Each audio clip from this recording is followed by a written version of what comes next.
Assalamualaikum warahmatullahi wabarakatuh. Perkenalkan, nama saya Alifa Isyahana Ashifowirawan. Nama panggilan Alifa. Kelas 5 Yasrib A. Hari ini saya akan membacakan kisah Nabi Muhammad SAW dari lahir hingga wafat yang patut diteladani.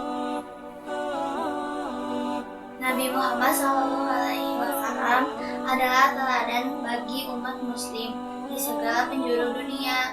Kisah hidup Rasulullah SAW yang penuh hikmah tidak hanya menjadi pengetahuan, tapi juga contoh yang patut diterapkan dalam kehidupan kita sebagai umat muslim.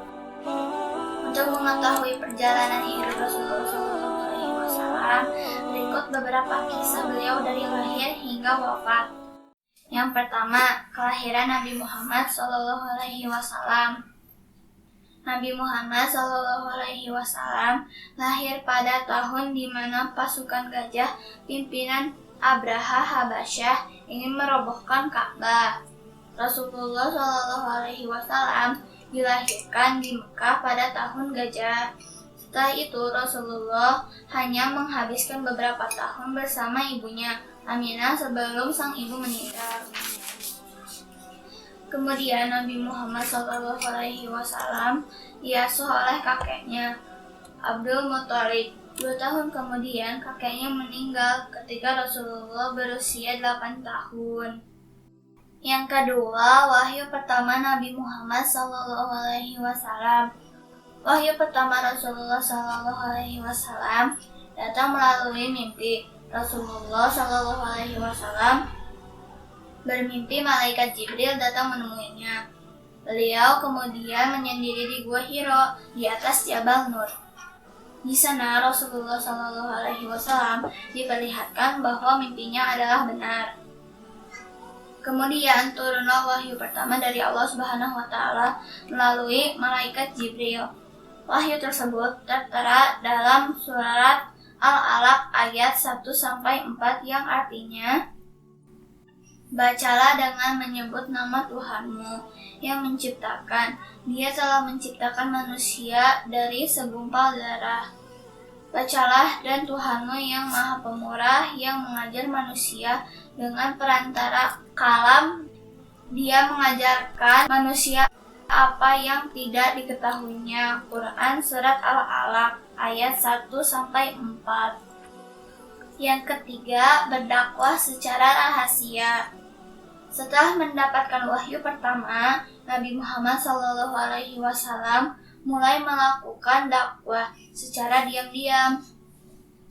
Adapun para pengikut pertamanya, yakni Khadijah, Ummu Aiman, Ali bin Abu Thalib, Abu Bakar As-Siddiq, dan Zaid bin Haritsah. Yang keempat, perintah Allah Subhanahu wa Ta'ala untuk berdakwah secara terang-terangan. Allah Subhanahu wa Ta'ala kemudian menurunkan perintah untuk berdakwah secara terang-terangan.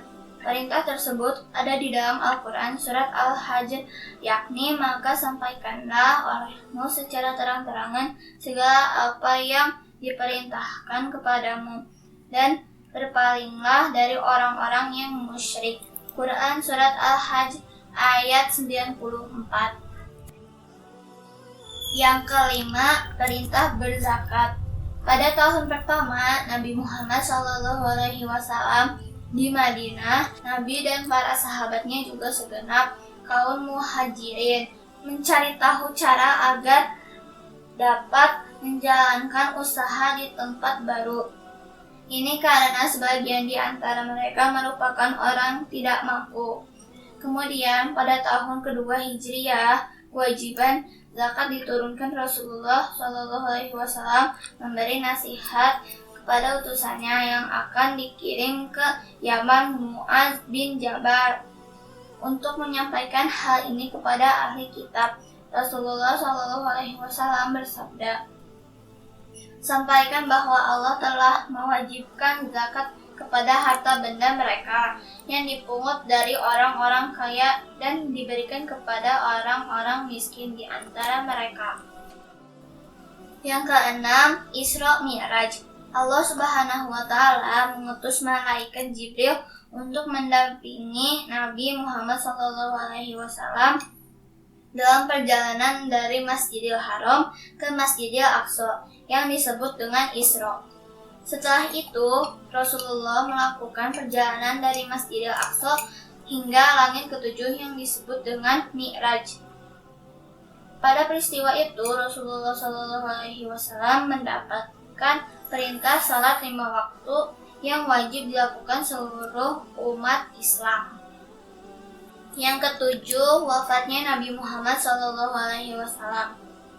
Nabi Muhammad SAW wafat di usia 63 tahun di pangkuan istrinya, Aisyah radhiyallahu anha. Setelah sakit beberapa waktu, sahabatnya Abu Bakar tidak berada di Madinah. Pada saat itu, ia terpukul saat mendengar kabar bahwa Rasulullah SAW wafat.